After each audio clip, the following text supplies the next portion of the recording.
les chats, bienvenue dans ce nouveau journal de grossesse.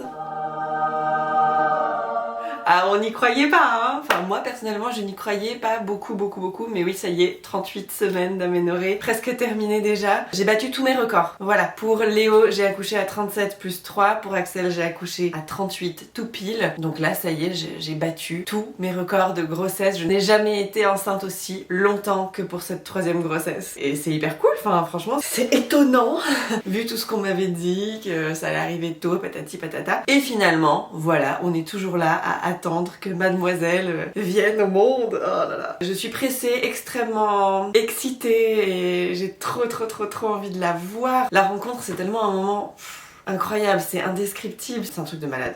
Vraiment c'est un truc de fou. Là en fait j'ai l'impression que quand elle arrivera, je vais démarrer une nouvelle vie en fait. Je sais pas comment expliquer mais il se passe un truc, c'est un vrai nouveau chapitre qui démarre, c'est un chamboulement de fou, enfin c'est dingue, c'est complètement dingue. Et la rencontre en elle-même, l'accouchement, c'est aussi un moment magique quoi. Magique même si oui ça fait mal, oui ça peut être compliqué etc. Mais toutes mes copines avec qui j'ai pu discuter, même si ça a été vraiment pas cool parfois, il y a un truc de magique quoi qu'il arrive. Voilà, donc si jamais c'est votre premier ou si vous n'avez pas encore d'enfant et que vous avez besoin d'être rassuré, parce que oui bien sûr on va pas vous dire que c'est quelque chose qui est complètement indolore et facile, finger in the nose, mais voilà, enfin quoi qu'il arrive, que l'accouchement se passe hyper bien, rapidement, qu'il se passe sur de très longues heures et que ce soit hyper douloureux, malgré tout c'est magique parce qu'on rencontre notre enfant pour la première fois et ça c'est un truc de fou. Donc voilà, je ne sais pas quand ce sera. Oh, punaise, il y a un espèce d'oiseau là qui a plongé.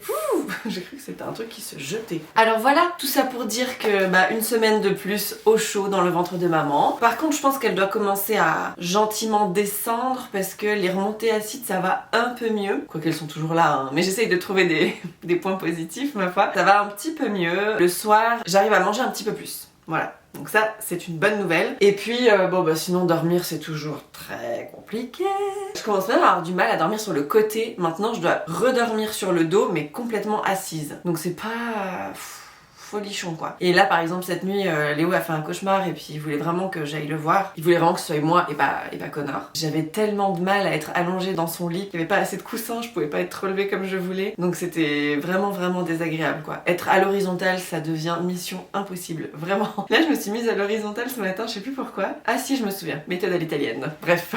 Et du coup je disais à Connor, moi je peux pas être dans cette position, c'est pas possible. Enfin voilà. Je ne sais pas pourquoi je vous raconte ça, mais ça fait partie du truc hein, parce qu'il paraît que ça accélère le travail. Alors bon, à partir de maintenant, je me dis, j'essaie d'être le plus active possible pour parler un petit peu de ça, parce que c'est vrai que c'est quand même un sujet un peu tabou, la sexualité autour de la grossesse, etc. Je sais pas pourquoi, parce qu'on reste quand même des êtres humains avec des envies et des besoins. Mais tout ça pour dire que je me dis, il faut qu'on en profite maintenant, parce que là, ça va, je peux encore gérer, et on sait que l'après, c'est le chaos. L'après-accouchement, c'est vraiment très compliqué. Je sais plus maintenant combien de temps on avait attendu après la naissance des enfants, que ce soit Léo ou Axel, je me souviens pas, faudrait que je demande à Connor, peut-être que lui se souvient. Remettre le pied à l'étrier, c'est un step quoi. Même si moi j'ai pas été complètement ravagée, j'ai eu 1 ou 2 points de suture, mais vraiment des éraflures, quelque chose de très léger. Faut quand même il faut quand même y aller quoi, c'est pas facile. Enfin je sais pas, dites-moi vous comment vous avez vécu ça, mais la première fois qu'on refait l'amour après avoir eu un enfant, c'est pas... On n'y va pas de... Comment dire? On n'y va pas de cœur joie. Non, c'est pas ça. Parce qu'on a envie, mais on y va avec un petit peu de crainte, quoi. Un petit peu de peur, quand même. Parce que le dernier truc qui est passé par là nous a quand même sacrément fait mal. Voilà. Pour dire les choses un petit peu comme elles sont. Donc voilà, je me dis, autant qu'on en profite maintenant. Et puis si en plus ça peut accélérer un petit peu le move, why not? C'est quand même l'une des méthodes les plus cool pour accélérer le travail, plutôt que de se taper tous les carreaux, toutes les fenêtres, le ménage, nettoyage de printemps, etc. quoi. On est d'accord? Bon, trêve de plaisanterie, sinon moi tout va bien. J'ai passé une bonne semaine, les enfants commencent vraiment à s'impatienter là. Tous les jours ils rentrent de l'école, oh je pensais qu'on aurait la surprise d'avoir notre petite sœur. Enfin voilà, ils veulent vraiment qu'elle arrive là, je crois que on est tous très excités de la rencontrer. Après voilà, on attendra ce qu'on devra attendre quoi. Mon terme, vous le savez, c'est le 12 mai. Donc il y a encore un petit peu de marge là, il reste une dizaine de jours. Et en Suisse, comme la grossesse c'est 40 semaines, alors qu'en France c'est 41 semaines, allez savoir pourquoi. Je ne comprends pas pourquoi on n'a pas le même nombre de semaines dans une grossesse. En Suisse, aux États-Unis, c'est 40 et en France, c'est 41. Par contre, nous, ils nous laissent aller 10 jours au-delà du terme avant de déclencher. Donc ça veut dire qu'au plus tard, le 22 ou le 23, bah, j'aurai mon bébé. Au grand plus tard. Oh, mais j'espère que j'aurai pas besoin d'être déclenchée. Je crois que je vous ai déjà dit ça la dernière fois, mais j'ai tellement les boules parce que toutes mes copines qui se sont fait déclencher, ça a été tellement long, douloureux, souvent fini en césarienne. Donc bon. De toute façon, il arrivera ce qui doit arriver. Ouais, tu m'entends, hein? T'entends que je parle de toi, là? Elle me met des coups, là, dans les coudes. Enfin, pas avec son coude, d'ailleurs, avec son pied. Mais voilà, la dernière fois que je suis allée chez la gynéco, donc jeudi dernier... Ah oui, je vous ai pas fait le débrief de ça, parce que c'était jeudi. Et puis que le journal sort le mercredi. Donc, dernier rendez-vous gynéco, ça s'est très bien passé. Elle m'a dit, le poids? Oh, le poids, on s'en fout, de toute façon, au point où on en est maintenant. On n'a plus qu'à attendre. De toute façon, vous avez l'air très bien. J'étais là, bah oui, voilà. Moi, ça me va très bien. Et ça, c'était ma gynéco, c'était pas la sage-femme. Donc, ma gynéco, c'est vrai que je l'adore. Elle est exceptionnelle. Et ben, elle attend, elle aussi. Je lui ai demandé, j'ai dit, mais vous avez combien de femmes enceintes à mon stade sur le point d'accoucher qui peut vous réveiller à tout moment la nuit?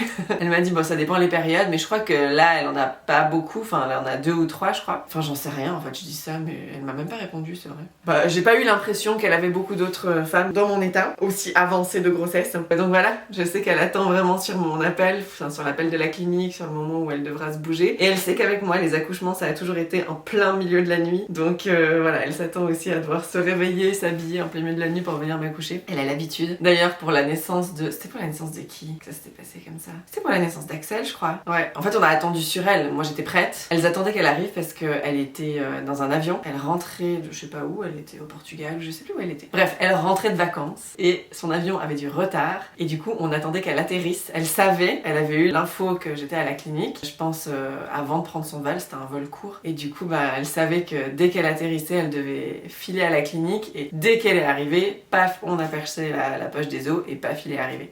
Oh, je sais plus si c'était Léo ou Axel, mon dieu, j'ai plus de cerveau. Enfin bref, voilà, tout ça pour dire qu'on est tous sur le qui-vive et au moment où je vous parle, mes beaux-parents viennent d'atterrir. Ils vont arriver chez nous d'ici quelques minutes. Donc vraiment tout le monde est prêt, tout est prêt, on a tout ce qu'il faut, il n'y a plus qu'à. Au dernier rendez-vous, elle a aussi revérifié les streptocoques, elle a vérifié également le liquide amniotique. Je suis une vraie piscine pleine de liquide amniotique, de ce côté-là aucun problème. Bébé a vraiment largement de quoi faire. Tu m'étonnes qu'elle ait envie de rester dedans si tout est bien, tout est cosy, qu'il n'y a pas de soucis. Mais tant mieux, tant mieux, tant mieux. On va passer donc au petit débrief de fin de journal. Par contre, moi, là, je vais me peser quand même. On va quand même se peser jusqu'au bout pour savoir combien j'aurais pris au final. Alors là, je suis à 76,2. Donc j'ai pris 14,2. Allez, 14 kilos d'amour. Et oh, bon, on va pas mesurer le ventre. J'ai de nouveau reperdu mon ruban. En fait, le problème, vous savez ce que c'est avec ce ruban? C'est que Axel, on est fan et qu'à chaque fois qu'il tombe dessus, il me le pique et puis il joue avec. Puis après, je le retrouve jamais, quoi. Donc voilà. Ça a fini enfin cette histoire, je suis en train de faire un montage et j'étais en train d'attendre désespérément sur un effet de se caler sur mon truc. Ça y est. Ah, cool. Sinon côté fatigue, je suis exténuée de fatigue en fin de journée, mais pendant la journée ça va, je gère. Franchement je suis capable de faire plein de trucs et physiquement j'ai la forme. Ça va. En vrai, ça va. Tout le monde me dit ça va, la fin de grossesse, pas trop dur. En fait, ça dépend à quelle heure on me prend, quoi. Si on me prend là, maintenant, c'est quoi, 11h30 du mat, au moment où je tourne, je suis trop bien. Je suis trop bien, j'ai la pêche, j'ai envie d'aller faire le tour du lac, enfin voilà. Mais si vous me posez la même question à 20h, je vais vous dire, j'en peux plus. Voilà, faut me prendre au bon moment de la journée en fait. Mais en gros ça va. Alors je vous fais plein de gros bisous, je vous souhaite une très belle journée et à la semaine prochaine peut-être pour un nouveau journal de grossesse. Bye!